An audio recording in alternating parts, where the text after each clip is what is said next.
د مرستې توزیع پر مهال مسؤلینو ویلي د خوړو نړیوال پروګرام په ملي د FSDO یا د توحید ټولنیزو او پرمختیایي چارو مؤسسې په تخنیکي همکارۍ او د پیښو پر وړاندې د مبارزې او چمتووالي ریاست په چوکاټ کې د 3,280,000 افغانیو په ارزښت د 2 قلمه خوراکي توکو مرسته وشوه چې هرې کورنۍ ته د 12,000 افغانیو معادل خوراکي توکي ورکړل شول.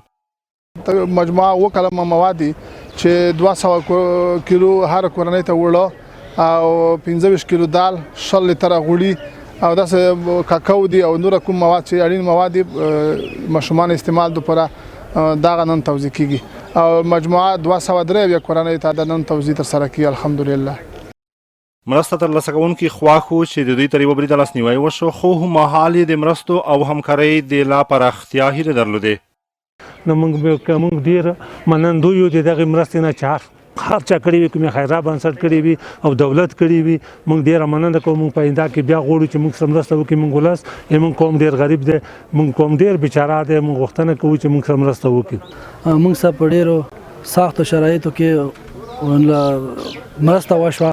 موږ د دغې مرستې نه ډېره زویو موږ د اسلامي امارت نه ډېره زویو مننه کوو. ښه دولت امنیت دی موږ د سرحدي سیمې کې موږ سره په سختو شرایطو کې مرسته وکړه. موږ په آینده کې موږ نور هم مرستو ته ضرورت لرو موږ سره د مرستې وشي. هیره د نوي یاد شمېر کورنیو ته د یونیسف په مالي همکارۍ د حفظ الصحې کیټونه هم توزیع شول. دا په داسې حال کې ده چې د پیښو پر وړاندې د مبارزې او چمتووالي ریاست د مسؤلینو د معلوماتو له مخې چې په روان کال کې تر دې دمه د شاوخوا 1,200 زیانمنو کورنیو سره د خوراکي او غیر خوراکي توکو مرستې شوي.